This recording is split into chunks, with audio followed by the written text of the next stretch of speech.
അടിപൊളിയല്ലയോ? ഗ്രാമത്തിലെ കുട്ടികളൊക്കെ ഇന്ന് കളിക്കുന്നുണ്ടോ? സമുദ്രനിരത്തിൽ നിന്ന് 7000 അടി ഉയരത്തിലുള്ള ഒരു സ്ഥലത്താണ്. അത് കണ്ടില്ലേ?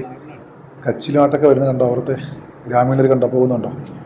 ഒരു സ്ത്രീയാണ്. എന്തുമാത്രം വെയിറ്റാണ് കൊണ്ടുപോകുന്നത് നോക്കി. ഇത്രയും താഴെ കുഴിയിൽ നിന്നൊക്കെ അവർ കൊണ്ടുവരുന്നതാണ് കേട്ടോ. നമ്മൾ കഴിഞ്ഞ എപ്പിസോഡിൽ കാണിച്ചിട്ടായിരുന്നോ? അവിടെ നിന്നാണ് അവർ ആ കച്ചിൽ കൊണ്ടുവരുന്നത് കണ്ടോ, ഗ്രാമത്തിലേക്ക്. വീടുകളൊക്കെ നോക്കിയേ, എന്ത് ഭംഗിയാണെന്ന് നോക്കിയേ. 7000 അടി ആഴത്തിൽ ഇങ്ങനൊരു സ്ഥലം നിങ്ങൾ കണ്ടിട്ടുണ്ടോ ഇതൊരിക്കലും? എന്ത് രസമായിട്ടാണ് വീടൊക്കെ വെച്ചിരിക്കുന്നത് നോക്കി. ചെറിയ ഗ്രൗണ്ടൊക്കെ ഉണ്ട് ഇവിടെ. അടിപൊളിയല്ലേ? കാഴ്ചകൾ കാണേണ്ടത് തന്നെ കേട്ടോ. ഗഗൻ വില്ലേജ് എന്ന് പറഞ്ഞാൽ ഇതാണ് മക്കളെ, ഗഗൻ വില്ലേജ്.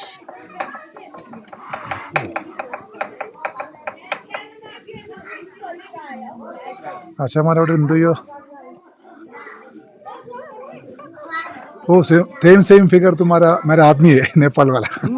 ए ओके। नाम क्या है तुम्हारा? किधर इधर वाला? ഓ അപ്പം കുട്ടികളുടെയൊക്കെ കളി നമുക്കൊന്ന് കാണണ്ടാണ് കേട്ടോ.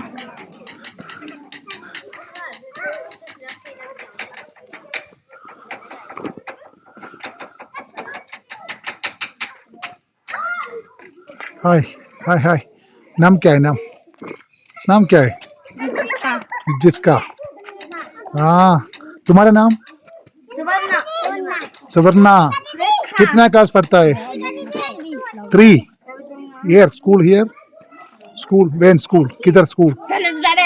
स्कूल पता नहीं. ഇവിടുത്തെ കുട്ടികളാട്ടോ. 2.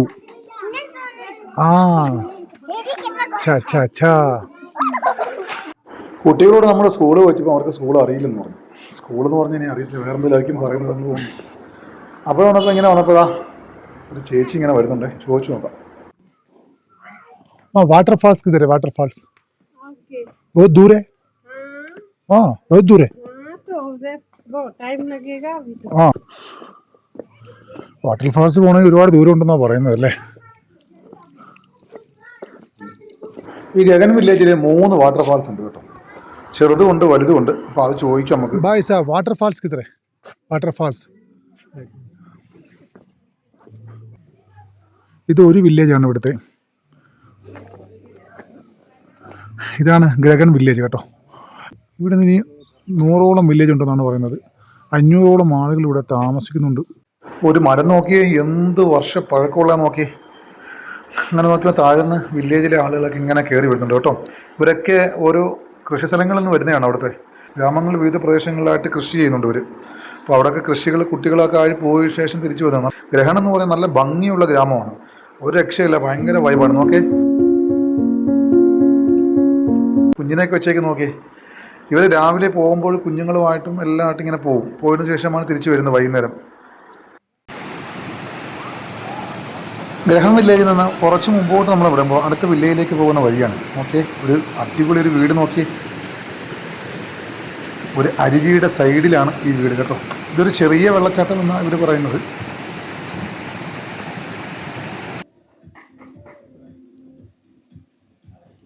ഇതൊക്കെ ആപ്പിൾ മരങ്ങളായിരുന്നു കേട്ടോ. ആപ്പിളിൻ്റെ സീസൺ കഴിഞ്ഞതുകൊണ്ട്. ആപ്പിൾ സീസൺ കഴിഞ്ഞപ്പോൾ ഇലകളൊക്കെ കൊഴിഞ്ഞുകൊണ്ട് ആപ്പിൾ മരങ്ങളൊക്കെ നിൽക്കുന്ന നോക്കിയേ. ഇവിടുത്തെ വീടുകൾ കണ്ടോ, എല്ലാം തടിയിലാണ് നിർമ്മിച്ചിരിക്കുന്നത് കേട്ടോ. നോക്കിയേ, തടി കൊണ്ടുള്ള വീട് നിർമ്മിതമാണ് കൂടുതൽ. നല്ല പൂക്കളൊക്കെ നിൽക്കുന്ന വില്ലേജ് നോക്കിയേ. ഇതാണ് സുഹൃത്തുക്കളെ ഗ്രഹൺ വില്ലേജിൻ്റെ ഒരു ഭംഗി. ഒരു രക്ഷയില്ല, എത്ര ആസ്വദിച്ചാലും മതി വരില്ല കേട്ടോ.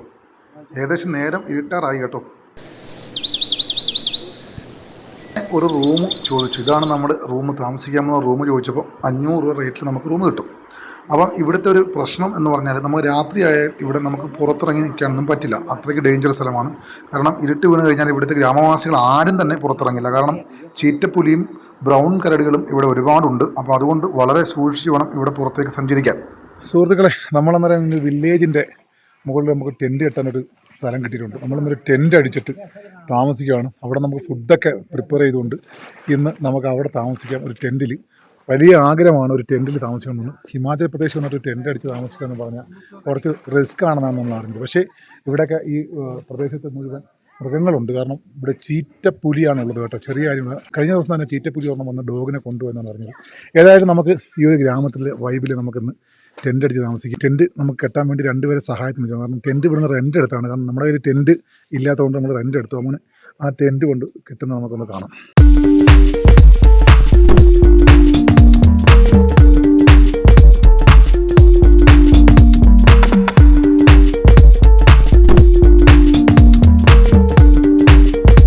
സുഹൃത്തുക്കളെ, നമ്മളിന്ന് ടെൻ്റ് അടിച്ചിരിക്കുന്ന ഒരു സ്ഥലത്തിന് താഴെയുള്ള ഗ്രാമത്തിൻ്റെ കാഴ്ചയാണ് കേട്ടോ. വലിയ വൈബാണ്. നമ്മൾ ഇവിടെ ടെൻ്റ് അടിച്ചിരിക്കുന്നത് ഈ കാടിനോട് ചേർന്നാണ് കേട്ടോ. അപ്പോൾ ഏതായാലും നമുക്കിന്ന് ക്യാമ്പ് ചെയ്തുകൊണ്ട് ഒരു വീഡിയോ ചെയ്യണമെന്ന് വലിയ ആഗ്രഹമുണ്ട്. ഈ ഗഗൻവില്ലയിലാണ് ഏറ്റവും ലാസ്റ്റ് സൂര്യൻ അസ്തമിക്കുന്നത് എന്നാണ് പറയുന്നത്. ഇവിടെ സൂര്യൻ ഉദിക്കുന്നത്, ഇവിടെ പ്രകാശം വീഴുന്ന രാവിലെ 10 മണിയാകും എന്നാണ് പറയുന്നത്. ഏതായാലും ഇന്ന് രാത്രി നമ്മൾ ക്യാമ്പ് ചെയ്തുകൊണ്ട് ഇവിടെ ടെൻറ്റിൽ ഒരു ഭക്ഷണമൊക്കെ തയ്യാറാക്കണം. നമ്മൾ റൈസൊക്കെ വാങ്ങിയിട്ടുണ്ട്. അതുപോലെ തന്നെ നമ്മുടെ കയ്യിൽ കുക്കറുണ്ട്, അതുപോലെ സ്റ്റൗ ഉണ്ട്, ഒക്കെ എല്ലാ സംഭവങ്ങളൊക്കെ ഉണ്ട്. അപ്പോൾ നമുക്കിന്നൊരു ചോറൊക്കെ വെച്ച് കഴിക്കണം. എനിക്കിന്ന് ചോറ് കഴിക്കാൻ വലിയ ആഗ്രഹം. കുറച്ച് ദിവസമായി വീട്ടിൽ നിന്ന് ഇറങ്ങിയിട്ട്. അപ്പോൾ ചോറ് വെച്ച് കഴിക്കാനുള്ളൊരാഗ്രഹത്തിലാണ്.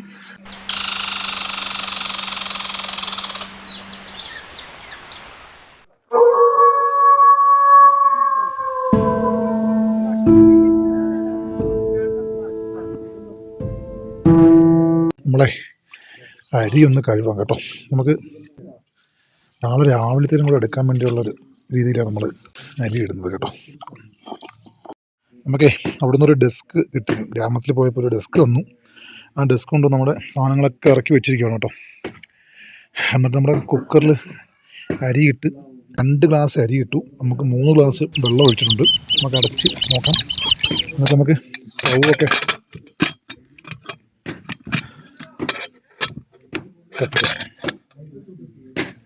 സ്റ്റൗ ഒന്ന് ഓൺ ചെയ്ത് നോക്കാം.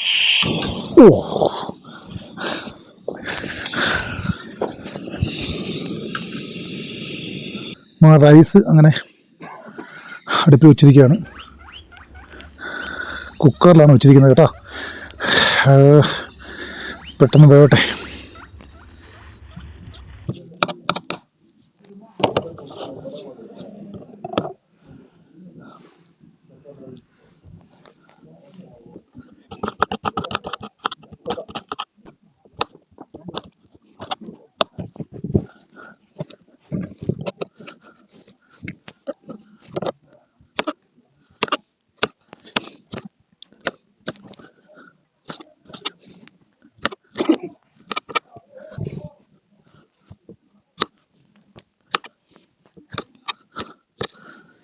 ഹിമാചൽ പ്രദേശ് തക്കാളിയാണ് കേട്ടോ. നാച്ചുറൽ സാധനമാണ്. അപ്പോൾ തക്കാളി പുളിയൊന്നും ഇല്ലാത്തതുകൊണ്ട് നമുക്ക് തക്കാളി രണ്ടെണ്ണം ഇട്ടാൽ നമുക്ക് കുഴപ്പമില്ലെന്ന് തോന്നും. അപ്പോൾ ഉള്ള സാധനങ്ങളൊക്കെ ഇട്ടൊരു തട്ടിക്കൂട്ട് കറിയാണ്. എന്തൊരു ആഗ്രഹമാണ് ചോറ് വെച്ച് കഴിക്കണമെന്ന് ഹിമാചൽ പ്രദേശിൽ നിന്ന്. അപ്പം അതും ടെൻ്റ് അടിച്ച്. അപ്പോൾ അതെന്തായാലും ഇത് സെറ്റാവുന്ന ലക്ഷണമാണ്. അപ്പോൾ വെള്ളം നമ്മുടെ ഇത് സ്റ്റോക്കില്ല. നമ്മൾ താഴെ പോയി എടുത്തുകൊണ്ട് വരണം. ഇനി നമുക്ക് കുക്കർ ഇറക്കി വെക്കാം. അത് കഴിഞ്ഞിട്ട് നമുക്ക് അടുത്ത കറിക്കുള്ള പരിപാടി നോക്കാം. പച്ചക്കറി വെക്കാം. ഒരു ചെറിയ കറി, ഒരു തട്ടിക്കൂട്ട് കറി എന്ന് വേണമെങ്കിൽ പറയാം. നമ്മുടെ പച്ചക്കറിയൊക്കെ അരിഞ്ഞതാണ്ട് വെച്ചേക്കുന്നുണ്ടോ. ഇതിനാണ് നമ്മൾ കറി വെക്കാൻ പോകുന്നത്. നമ്മുടെ ഗ്യാസ് തീർന്ന ഇല്ലല്ലോ. കാറ്റ് പ്രശ്നമൊന്നുമില്ലെന്ന് തോന്നുന്നു. കടുകെണ്ണയാണ് ഇത് കേട്ടോ. ഇവിടെയൊക്കെ കടുകെണ്ണ കിട്ടു, വെളിച്ചെണ്ണ കിട്ടില്ല. വെളിച്ചെണ്ണയൊക്കെ നമ്മൾ നാട്ടിൽ നിന്ന് കൊണ്ടുവരണം. പൊട്ടിക്കാനും വയ്യല്ലോ. കുറച്ചെണ്ണ ഒഴിച്ചാൽ മതി. എണ്ണ കോട്ടുണ്ടല്ലേ. എന്നാലും കുഴപ്പമില്ല. നോക്കാൻ ടെസ്റ്റ് അടിച്ച് നോക്കട്ടെ. കുഴപ്പമില്ല. ഉള്ളിയും പച്ചമുളകും കൂടി ഇട്ടുന്ന വഴറ്റിയെടുത്തിട്ട് കിഴങ്ങ് വേണം അതിനകത്ത്. ഇല്ലല്ലോ.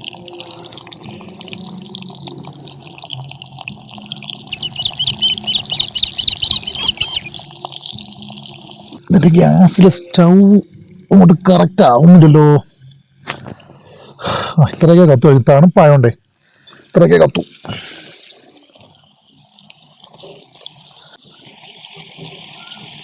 അങ്ങനെ സുഹൃത്തുക്കളെ, നമ്മുടെ ചോറൊക്കെ വെന്തിങ്ങനെ ഇരിക്കുകയാണ്. 3 ടെസ്റ്റിലേക്ക് അടിച്ച് ഞാൻ ഇറക്കി വെച്ചിട്ടുണ്ട്. ഇനി ഇതെന്താവുമെന്ന് ചോദിച്ചാൽ നമുക്ക് കറി ഇങ്ങനെ ഒരു തട്ടിക്കൂട്ട് കറിയെ വെക്കാൻ പറ്റും കേട്ടോ. അല്ല നമ്മൾ ഈ പറയുന്ന പോലെ വലിയ കറിയൊന്നും ഇവിടെ വെക്കാനെന്നുള്ള സംവിധാനങ്ങളൊന്നും നമ്മുടെ ഇല്ല.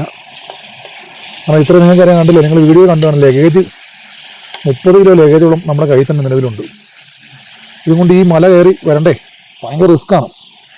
പക്ഷേ എങ്കിലും നമ്മൾ ഉദ്ദേശിച്ച സ്ഥലത്ത് തന്നെ എത്തിയിട്ടുണ്ട്. പക്ഷെ അടിപൊളി ഒരു വൈബാണ് കേട്ടോ. രാവിലെ നിങ്ങൾക്ക് ഒരുപാട് കാര്യങ്ങൾ ഞാൻ കാണിച്ചു തരുന്നുണ്ട് ഇതിനകത്ത്. വൈബ് എന്ന് പറഞ്ഞാൽ ഇവിടുത്തെ ഒരു തണുപ്പും നമ്മുടെ സാധാരണ കസോളിലേക്കാളും നല്ല തണുപ്പാണ് ഇവിടെ കേട്ടോ. ഏകദേശം ഒരു കസോളിൽ നിന്ന് ഏകദേശം 18 കിലോമീറ്ററാണ് നമ്മൾ ഇപ്പം നിൽക്കുന്നത് കേട്ടോ. 18 കിലോമീറ്റർ ഹൈറ്റിലാണ് നമ്മളിപ്പോൾ നിൽക്കുന്നത്. 7700 അടി ഹൈറ്റിലുള്ള പ്രദേശത്താണ്. 12:30-1 മണിയൊക്കെ ആയപ്പോൾ അവിടുന്ന് വിട്ടത്. 2 മണിയായപ്പോൾ ഏകദേശം നമ്മൾ ഒരു സ്ഥലത്തുകൊണ്ട് വണ്ടി നമ്മളെ ഇറക്കി വിട്ടതിന് ശേഷം പിന്നെ അവിടുന്ന് ട്രക്കിങ്ങാണ്. ഇവിടെ എത്തിയപ്പോൾ ഏകദേശം 6 മണി കഴിഞ്ഞു, 6:30 ആലോചിക്കണം. അത്രയും ദൂരം നമ്മൾ ട്രക്ക് ചെയ്തു. അപ്പോൾ 18 കിലോമീറ്ററാണ് ഇവിടെ തിരക്കിപ്പോൾ പറഞ്ഞ് 18 കിലോമീറ്റർ ഉണ്ട് അവിടുന്ന് കസോളിൽ നിന്ന്. അപ്പം അവിടെ നിന്നാണ് നമ്മൾ ഈ പാചകം. അപ്പോൾ സ്വാഭാവികമായിട്ടും നമ്മൾ ഈ പാചകം ചെയ്യാൻ വലിയ സംവിധാനങ്ങളൊക്കെ ഉപയോഗിക്കുന്ന ഈ ട്രക്കിംഗ് വീഡിയോ ചെയ്യുന്നവരൊക്കെ വലിയ സംവിധാനങ്ങൾ ഉപയോഗിക്കുന്നതിൻ്റെ പ്രധാന കാരണം എന്ന് വെച്ചാൽ ഇത് ചുമന്നുകൊണ്ട് പോകുന്ന ഒരു ബുദ്ധിമുട്ട് ഭയങ്കരമാണ്.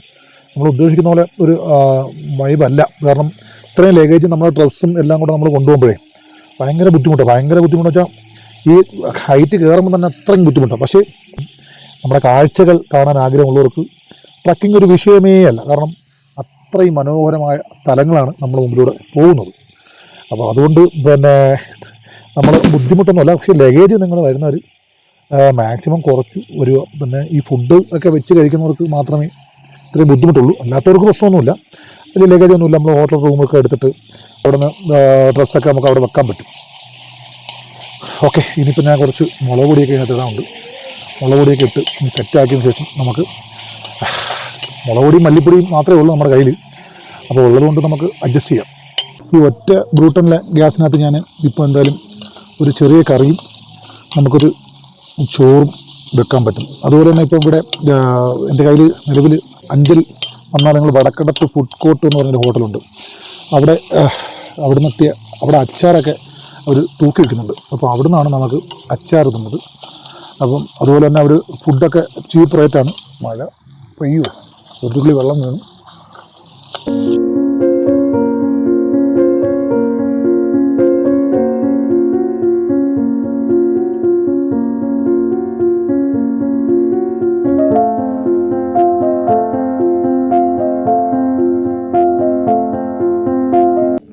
കറി നമ്മൾ വെന്തുകൊണ്ടിരിക്കാനായിട്ട്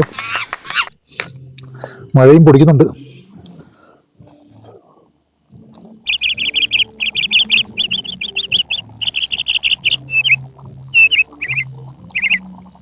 അടിപൊളി.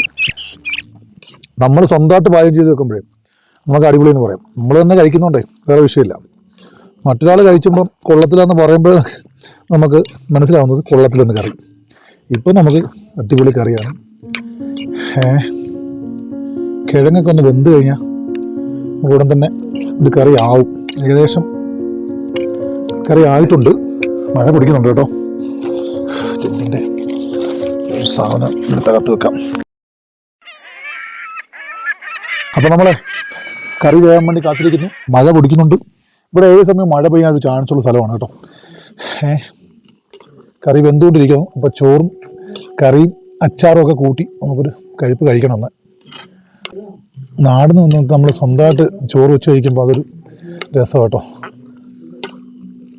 ഇവിടുത്തെ ഒരു പ്രശ്നം എന്ന് പറഞ്ഞാൽ നമ്മൾ എന്ത് പാചകം ചെയ്താലും ഇവിടുത്തെ സ്മെല്ല് നമുക്ക് പെട്ടെന്ന് അറിയാൻ പറ്റും. എന്ന് പറഞ്ഞാൽ ഇവിടെ പൊല്യൂഷൻ ഇല്ല എന്നുള്ളൊരു കാര്യമുണ്ട്. പൊല്യൂഷൻ ഇല്ലാത്തതുകൊണ്ട് ഇവിടെ സ്മെല്ല് എന്ത് വന്നാലും പെട്ടെന്ന് അറിയാൻ പറ്റും. അതുകൊണ്ടാണ് ഇവിടെ ഈ പ്രദേശത്ത് ഇവിടെ മദ്യം അലോടില്ലാത്ത. ഇവിടെ മദ്യം കഴിച്ചുകൊണ്ട് ആര് വന്നാലും ഈ പരിസരത്തൂടെ പോയി കഴിഞ്ഞാൽ അപ്പോഴും അറിയാൻ പറ്റുമല്ലോ. കാരണം പൊല്യൂഷനൊന്നുമില്ല. നല്ല ക്ലിയർ കട്ട് ക്ലൈമറ്റാണ്. വായുവൊക്കെ പറഞ്ഞാൽ വേറൊരു ലെവലാണ്. കാരണം 7000-ന് മുകളിൽ ആറ്റിറ്റ്യൂഡിൽ നമ്മളിപ്പോൾ നിൽക്കുന്നത്. അപ്പോൾ അവിടെ ഇരുന്നുകൊണ്ടാണ് നമ്മൾ ടെൻ്റ് അടിച്ചുകൊണ്ട് ഇങ്ങനെ ഒരു ചോറും കറിയും വെച്ചുകൊണ്ടിരിക്കുന്നത്. സുഹൃത്തുക്കളെ, നിങ്ങൾ എപ്പോഴെങ്കിലും ഇങ്ങനെ ഹിമാചൽ പ്രദേശ് വരുന്നെങ്കിൽ തീർച്ചയായിട്ടും ഇങ്ങനൊരു എക്സ്പീരിയൻസ് കൂടെ നിങ്ങൾ ചെയ്യണം. കാരണം എന്താ പറയുക, ഒരു വൈബാണ്. സ്വന്തമായിട്ട് ഒരിടത്തിരുന്ന് ഇങ്ങനെ സ്റ്റൗവൊക്കെ വെച്ച് എല്ലാം റെഡിയാക്കി നമുക്ക് കഴിക്കുന്ന ഒരു സംഭവം. സാധാരണ കഴിഞ്ഞ പ്രാവശ്യം ഞാൻ വന്നപ്പോൾ ഹിമാചൽ പ്രദേശ് ടെൻറ്റ് ചെയ്യാൻ പറ്റില്ല എന്നൊരു സംഭവം ഉണ്ടായിരുന്നു. ഇപ്രാവശ്യം അത് എന്തായാലും മാറിയിട്ടുണ്ടെന്ന് തോന്നുന്നു. കാരണം അതുകൊണ്ട് ഇവിടെ ഞാൻ ഇവിടെ ഒരു ഗ്രാമത്തിൽ ഇവിടെ അടുത്ത് പോയി ടെൻറ്റ് റെൻറ്റ് ചോദിച്ചപ്പോൾ ഒരു തരാൻ കുഴപ്പമില്ല, സ്ഥലമൊക്കെ തന്നു. അങ്ങനെയാണ് നമ്മൾ ഇവിടെ ടെൻറ്റ് അടിച്ച് ഇങ്ങനെ. യഥാർത്ഥത്തിൽ ഇവിടെ ടെൻറ്റിനകത്ത് ഇപ്പം ആരും താമസിക്കുന്നില്ല. കാരണം ഈ വന്യജീവികളുടെ പ്രശ്നങ്ങളുള്ളതുകൊണ്ട് ആരും ടെൻറ്റിനൊന്നും താമസിക്കുന്നില്ല. പിന്നെ നമ്മൾ എന്തായാലും നനഞ്ഞ് എന്ന് കുളിച്ച് കയറാം എന്ന് പറയുന്നൊരവസ്ഥയാണല്ലോ. കാരണം ഇത്രയും വലിയ കാട്ടിലൊക്കെ വന്ന് നമ്മൾ ടെൻറ്റൊക്കെ അടിച്ച് ഒറ്റയ്ക്ക് ഇങ്ങനെ കിടക്കുമെന്നൊക്കെ പറഞ്ഞാൽ അതൊരു നമുക്കൊരു ഇഷ്ടമായതുകൊണ്ട് അതൊക്കെ ചെയ്യുന്നത്. അല്ലാതെ നമ്മൾ വലിയ ആളാണെന്ന് കാണിക്കാനാണ്, നമ്മുടെ ഇഷ്ടങ്ങളാണ് നമ്മൾ ഇങ്ങനെയൊക്കെ ചെയ്യുന്നത്. അപ്പോൾ ഇതുപോലെ തന്നെ എൻ്റെ അടുത്തൊക്കെ ടെൻറ്റുകളുണ്ട്. അവരൊക്കെ ഇങ്ങനെ വരുന്നവരാണ്. പല നാടുകളിൽ നിന്ന് വരുന്ന ടെൻറ്റ് ഒക്കെ എടുത്തുകൊണ്ടുവന്ന് റെൻ്റ് എടുത്ത് അവർ വന്ന് വെച്ചു ഫുഡ് ചെയ്യുന്നില്ല അവരൊന്നും. പക്ഷേ അവരൊക്കെ വന്ന് എൻജോയ് ചെയ്യുന്നു, തീയൊക്കെ ഇട്ടു. അപ്പോൾ അവരെ നിന്ന് നമുക്ക് യഥാർത്ഥത്തിൽ ഈ ഒരു ഗ്രാമത്തിൻ്റെ പ്രശ്നമാണത്. ഈ ഗ്രാമത്തിലുള്ള നമുക്ക് വീഡിയോ ഒന്നും മറ്റുള്ള വീഡിയോ ഒന്നും നമ്മൾ തന്നെ ഈ ഗ്രാമത്തിലെ ഞാൻ പറഞ്ഞു നിങ്ങൾ ഇങ്ങോട്ട് വന്നപ്പോൾ കണ്ടില്ലയോ, അവരൊക്കെ നമുക്ക് അവരൊക്കെ നമ്മളെ പരിചയപ്പെട്ട് വന്ന് ഇവിടെ വന്നതുകൊണ്ട് അവർ നമുക്ക് തന്നതാണ്. അപ്പം എന്തായാലും ഈ ഗ്രാമത്തിലെ കാഴ്ചകളൊക്കെ നാളെ ഒരുപാട് കാഴ്ചകളുണ്ട്. അപ്പം നമുക്ക് ചോറ് കറിയൊക്കെ ഏകദേശം ആയിട്ടുണ്ട്. നമുക്ക് ജസ്റ്റ് ഒന്ന് ചോറ് കഴിക്കാം. ചോറും കഴിച്ച് ഈ കറിയൊക്കെ ഒഴിച്ച് കഴിച്ചതിന് ശേഷം നമുക്ക് രാത്രി കിടന്ന് ഒന്ന് ഉറങ്ങി രാവിലെ എഴുന്നേൽക്കുമ്പോൾ നല്ല ഫ്രഷായി. ഇവിടെ ഏകദേശം 10 മണിയൊക്കെ ആകുമ്പോഴാണ് ഇവിടെ സൺലൈറ്റ് വരുന്നതെന്ന് പറയുന്നത്. അപ്പോൾ രാവിലെ എഴുന്നേറ്റ് പ്രഭാത കാഴ്ചകളൊക്കെ 8 മണിയൊക്കെ ആകുമ്പോൾ എഴുന്നേൽക്കാൻ പറ്റുമെന്ന് തോന്നുന്നു. കാരണം തണുപ്പ് നല്ല കൂടുതലാണ് ഇവിടെ കേട്ടോ. ഇന്നലത്തെ കസോളിനെക്കാട്ടും നല്ല തണുപ്പ് ഇവിടെ ഉണ്ട്. അപ്പോൾ എന്തായാലും നമ്മുടെ ഗ്യാസ് സ്റ്റൗവും കാര്യങ്ങളൊക്കെ സെറ്റാണ്, ഒരു കുഴപ്പമില്ല. അപ്പം തീയൊക്കെ നല്ല പോലെ എറിയുന്നുണ്ട്. ബഡ്ജറ്റ് കുറഞ്ഞുള്ള ഒരു യാത്ര പ്ലാൻ ചെയ്യുന്നവർക്ക് തീർച്ചയായിട്ടും ഇങ്ങനെയുള്ള സംഭവമൊക്കെ ചെയ്യും. പക്ഷേ ഇത് ക്യാരി ചെയ്യാൻ ഭയങ്കര ബുദ്ധിമുട്ടാണ്. കാരണം ഇത്രയും നമ്മുടെ ഡ്രസ്സും നമ്മുടെ ഇങ്ങനെ സാധനങ്ങൾ ക്യാമറയും അതും ഇതും ഒക്കെ എല്ലാം കൂടെ നമ്മൾ കൊണ്ടുവരുമ്പം കുറച്ച് കുക്കറും ഒക്കെ കൊണ്ടുവരുമ്പോൾ ഭയങ്കര കുറച്ച് ബുദ്ധിമുട്ടാണ്. അത്രയും ബുദ്ധിമുട്ട് പറ്റുന്നവർക്ക് മാത്രമേ ഈ സോളോ ട്രിപ്പിനകത്ത് ഇങ്ങനെ നമുക്ക് എക്സ്പീരിയൻസ് ചെയ്യാൻ പറ്റൂ എന്നുള്ള കാര്യം കൂടെ ഞാൻ ഓർമ്മിപ്പിക്കുകയാണ്. അപ്പോൾ ഏതായാലും ഒരു നൈറ്റിൽ നമ്മൾ ടെൻറ്റിൽ കിടക്കണമെന്നൊരു ആഗ്രഹം ഉണ്ടായിരുന്നു. സത്യത്തിൽ ആ ഒരു ആഗ്രഹം ഇന്ന് സഫലീകരിക്കാൻ പോവുകയാണ്.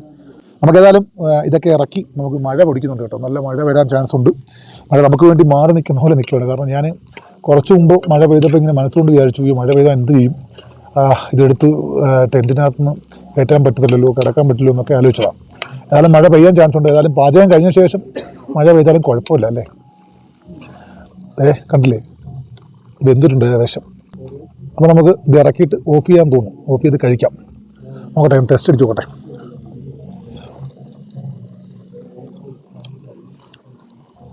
ഓക്കെ സുഹൃത്തുക്കളെ, നമ്മുടെ കറി ഏകദേശം ആയി. ചോറൊന്ന് തുറന്ന് നോക്കട്ടെ.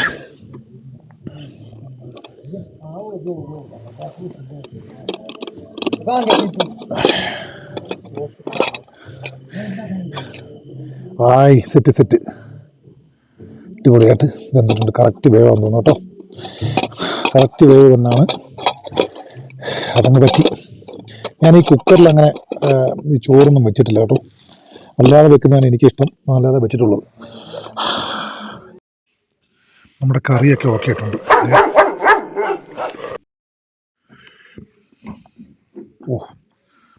വൈബാണ് സുഹൃത്തുക്കളെ. അച്ചാറ്, ചോറ്, നമ്മുടെ പച്ചക്കറി കറി.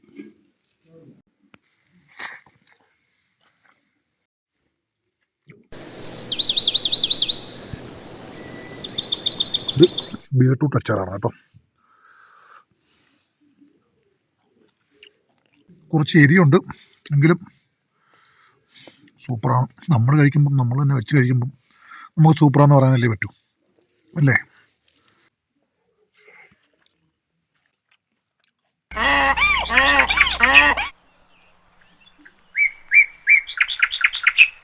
സുഹൃത്തുക്കളെ, നമ്മൾ ഭക്ഷണമൊക്കെ വെച്ച് കഴിച്ച് ടെൻറ്റിൽ കയറിയിരിക്കുകയാണ്. ഇനിയിപ്പം നല്ല തണുപ്പുണ്ട്, നേരത്തെ കിടന്നുറങ്ങാം. ഇപ്പം ഏകദേശം 10 മണി കഴിഞ്ഞു. ഇവിടെ എല്ലാവരും ഉറങ്ങിയിട്ടുണ്ട്, എല്ലാ പ്രദേശത്തും എല്ലാവരും ഉറങ്ങിയിട്ടുണ്ട്. അപ്പം നമുക്ക് നാളെ രാവിലെ കാണാം. പ്രഭാതത്തിൽ നല്ല കാഴ്ചകളുമായി വരാം. അതുവരെ എല്ലാവർക്കും ഗുഡ് നൈറ്റ്, ബൈ.